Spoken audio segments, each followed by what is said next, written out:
Okay, this is a short part 2 lecture to conclude chapter 28 for us. It's an application of the Biot-Savart law calculation from the end of the previous lecture video. Specifically, I want to give you a basic idea qualitatively of where permanent magnetism comes from.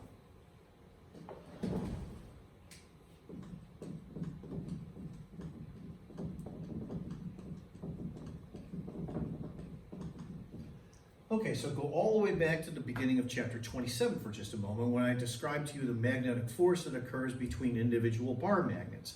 Okay, bar magnets have a dipole magnetic field associated with them.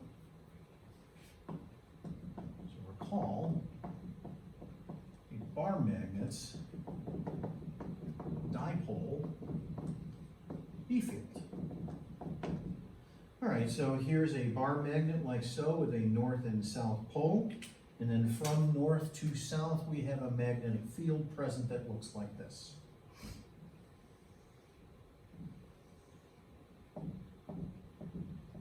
However, in a fundamental manner, through Ampere's law ultimately, recall where a magnetic field comes from. It comes from a moving electrical charge. So the question is then, all right, well, where is the moving electrical charge when you're talking about a permanent magnet's magnetic field?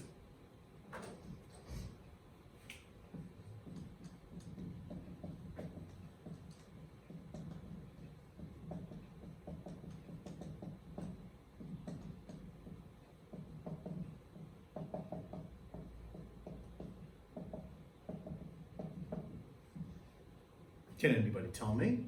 Well, the moving electrical charges are the electrons that make up the atoms of the material itself.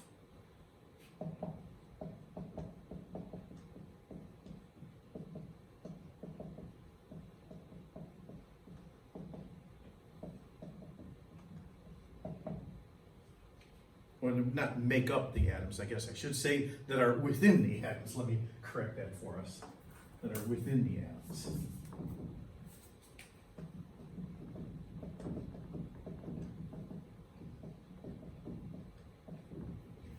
Okay, so let me describe to you basically what happens, first of all, with a non-magnetic material.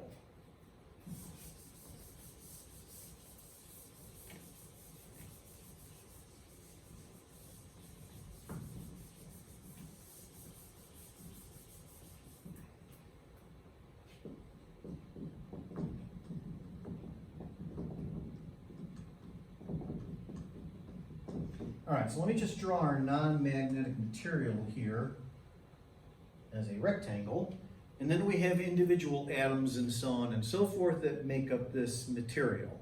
If you don't have an already existing permanent magnetic field, then the magnetic field vectors associated with those individual atoms, ultimately that magnetic field for each individual atom is caused by the Biot-Savart law, well, they all just point in random directions. So for example, let's say that this little loop right here represents the electron flow associated with an individual atom. And then from the Biot-Savart law, there's a B field that points like this. However, in addition to that, if you back up to the end of chapter 27, recall that there is a magnetic moment vector associated with a loop of current as well. So in the same direction as B is a mu vector, like so. Remember that mu is equal to I times A. That's the magnetic dipole moment from chapter 27. Okay, and then let's say that I have another atom. So here's another loop of current associated with its electrons. And then from Biot-Savart, there's a B field that points like so. And there's a magnetic dipole moment vector mu that points in the exact same direction. Basically, for a non-magnetic material, all of these B field vectors essentially cancel out. They all add up to 0. So the net B is equal to 0. By the way, we actually don't describe this in terms of individual atoms themselves. Instead, we split up the material into what are referred to as magnetic domains, groups of atoms, if you will.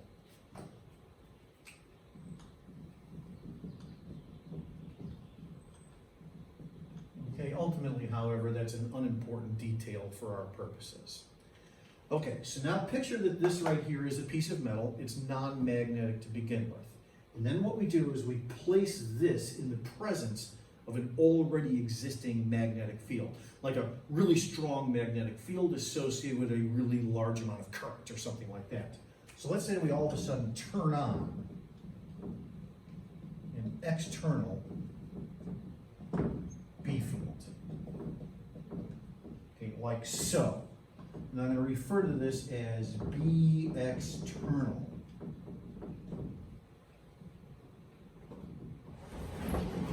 Okay, well, what then happens? Well, if you take all of these little magnetic dipole moment vectors mu and you place them in the presence here of an external B field, then a torque is going to occur.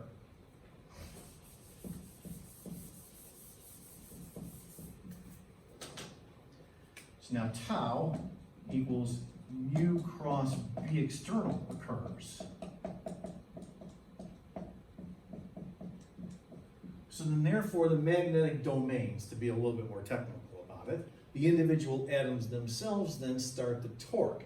They start the torque such that the magnetic dipole moment vectors mu line up roughly in the same direction with B external. So if you then give this process enough time, then these randomly oriented atoms are no longer randomly oriented. It's actually the magnetic domains. Instead, they are now all roughly pointed in the same direction. That then looks like this.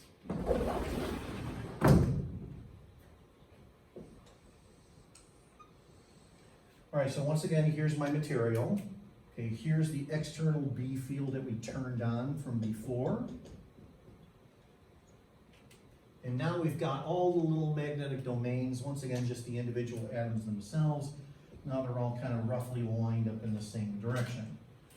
All right, so in this direction, from beyond Savart, each individual atom or domain has its own magnetic field, pointing once again in the same direction of the magnetic dipole moment vector.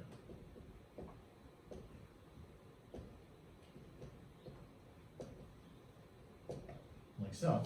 So now take a look at all these individual B's associated with the individual atoms. Now they all roughly point in the same direction. So then therefore they obviously don't cancel out. In this case you end up with an overall magnetic field associated with this material, which then gives us our dipole shape. Like so. So here's the direction associated with those field lines. Like this. So now the material has a net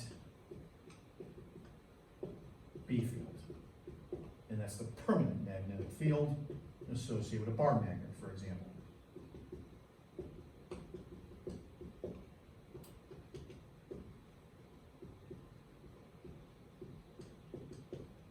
In the case of some rare earth elements like neodymium, the magnetic field that you end up with is extremely strong. That's why I use it in some of my demonstration videos that you've seen. And it also lasts for a really long time. However, if you're talking about iron, which is actually not a very good magnetic material, then the poles of that magnet actually begin to kind of migrate around a little bit. You sort of saw this a little bit in one of my early demonstrations at the beginning of chapter 27 when I was having some trouble with my bar magnets and figuring out where the poles were. The reason why is because when you take an iron bar magnet and you store it in a box with a bunch of other iron bar magnets, then all of those magnetic fields kind of affect each other and they start to push the poles of each individual magnets to different locations on the magnet itself. So the poles migrate around for those reasons. In addition to that, there's also some temperature considerations to take into account. When you heat various materials or if you cool down various materials, that can dramatically change the magnetic field associated with that material as well. So this is ultimately the explanation as to why I sometimes have a little bit of trouble with my bar magnet demonstrations, because ultimately the poles of those magnets kind of move around a little bit as those iron magnets start to lose a little bit of their permanent magnetism. Okay, that concludes for us now, chapter 28.